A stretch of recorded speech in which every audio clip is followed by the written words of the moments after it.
Olá pessoal, tudo bem com vocês? Bom, vamos lá continuar a nossa série de vídeos sobre pesquisa operacional e estamos aqui com o modelo nutricional que vimos já nos últimos vídeos. Então nós calculamos aqui já esse modelo de diversas maneiras. Primeiro, levamos em consideração somente a receita, depois nós adicionamos o custo, calculamos o custo em função dos insumos, depois em função das marmitas e nesse modelo aqui por último, nós não colocamos nem preço nem custo e consideramos somente o lucro. Mas o que acontece? Às vezes, vamos supor, o seu preço ou o seu custo podem ser dinâmicos, de uma semana para outra, eles podem mudar bastante. E se você armazenar somente a informação do lucro aqui, depois para você ficar conferindo para ver se depois de alterar você fez o cálculo correto, vai ficar um pouco complicado. Porque se você quiser lembrar como que você chegou nesse valor aqui de R$ 2,90, como que você vai chegar na resposta, se você não lembra, se você não tem registrado aqui nem o valor de venda, ou seja, o valor de receita, nem o seu valor de custo. Então, nesse modelo, a gente vai resolver esse problema. E, além disso, nós vamos informar aqui a informação do preço e o do custo, mas isso não vai contar como uma variável na solução do nosso problema aqui na pesquisa operacional. Então, a primeira coisa que eu vou fazer aqui vai ser colar as informações do preço e de custo. Então, eu resgatei aqui as informações que nós já tínhamos dos vídeos anteriores e é exatamente aqui o nosso lucro. Mas agora eu não tenho que mais, não preciso mais informar o nosso lucro. Então, eu posso até apagar. Outro caso que é interessante isso, imagine se você tivesse 100 tipos de marmita, você iria calcular o lucro manualmente de cada uma das 100 marmitas. Se o preço de uma trocasse, qual seria o trabalho que você teria para identificar qual foi a que trocou e alterar o seu lucro? Então, nós podemos aqui fazer o que nós vamos fazer nesse vídeo justamente para economizar tempo de trabalho manual. Então, nós não informamos mais o nosso lucro. Por quê? Porque o nosso lucro é justamente o preço menos o custo. O problema é que se eu colocar essa informação aqui junto com o nosso modelo, ele vai contar como uma variável. Então, aqui no Lingo, existe algo que se chama Calc Section. Ou seja, seria a seção para cálculos. Da mesma forma que existe o set, o data, existe o calc section. Então eu coloquei calc e no final end calc. Antes de entrar nela, se você quiser ler mais, você pode vir aqui na ajuda e colocar aqui calc e aqui vai ter calc section. E aqui no final, ó, vai ter the calc section of a model. E aí ele explica. Uma das coisas que você precisa saber para poder utilizar calc section é o seguinte: o que você está definindo precisa ficar do lado esquerdo da sua função que você vai colocar aqui. Por exemplo, se eu quero definir o valor de x, eu não posso colocar que 1 mais 2 mais 3 é igual a x. Isso aqui está errado. Eu tenho que colocar que x é igual a 1 mais 2 mais 3. E no final aqui teria o ponto e vírgula, né? Então, a primeira maneira aqui está errada. Por quê? Porque o que eu estou definindo tem que ficar do lado esquerdo, tá?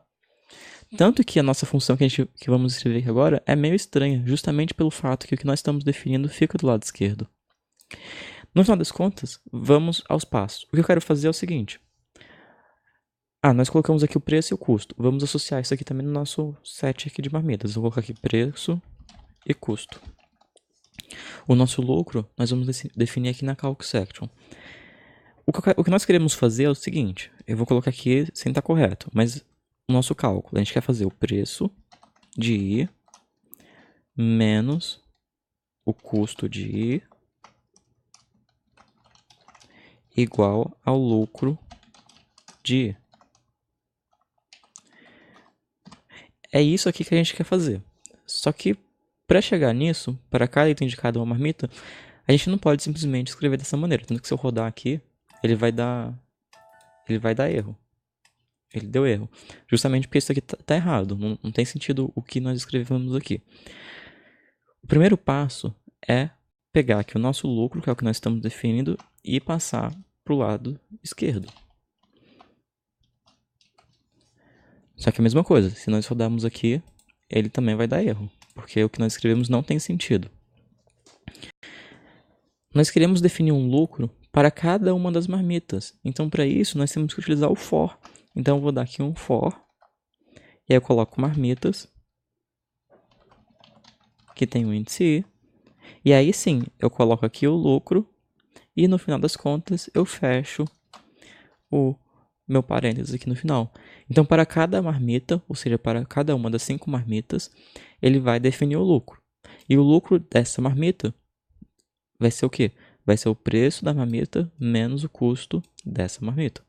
E aí ele vai definir isso para os 5 tipos que nós temos de marmita. Então, quando eu soluciono aqui agora, observe que eu chego na resposta. Eu não informei em nenhum lugar o valor de 12,25, mas ele calculou aqui. Na verdade, eu informei o valor de 12,25, eu não informei aqui o lucro. Ó. O lucro, eu não informei em nenhum lugar que era 2,65. Ele calculou sozinho, porque ele fez o preço de 14,90, menos 12,25 vai dar 2,65. Então, ele calculou aqui o lucro sozinho. E depois, no próximo vídeo, nós vamos comparar o total de variáveis que cada um dos modelos utilizou. Mas eu já adianto que o total de variáveis utilizado nesse modelo aqui foi exatamente igual ao modelo anterior, que ele não possuía as informações aqui do preço e de custo. Então, o que pode acontecer é o seguinte: o custo da marmita 5, vamos supor, era R$6, mas agora eu consegui lá uma promoção, ficou 5 só. Então, quando eu atualizo aqui agora, ele já vai e já calcula um novo lucro para essa marmita, que agora é R$3,90. Ele já calculou uma nova solução e chega num novo valor ótimo aqui. Então, eu vou voltar aqui para o valor anterior, voltou ao custo anterior, eu posso vir aqui, solucionar e ele vai chegar na resposta ótima. Então, você fazer dessa maneira aqui com a Calculus Action, você está economizando retrabalho quando você vai recalcular o lucro que você tem em cada uma das marmitas. Bom, esse aqui foi um exemplo bem simples do Calculus Action.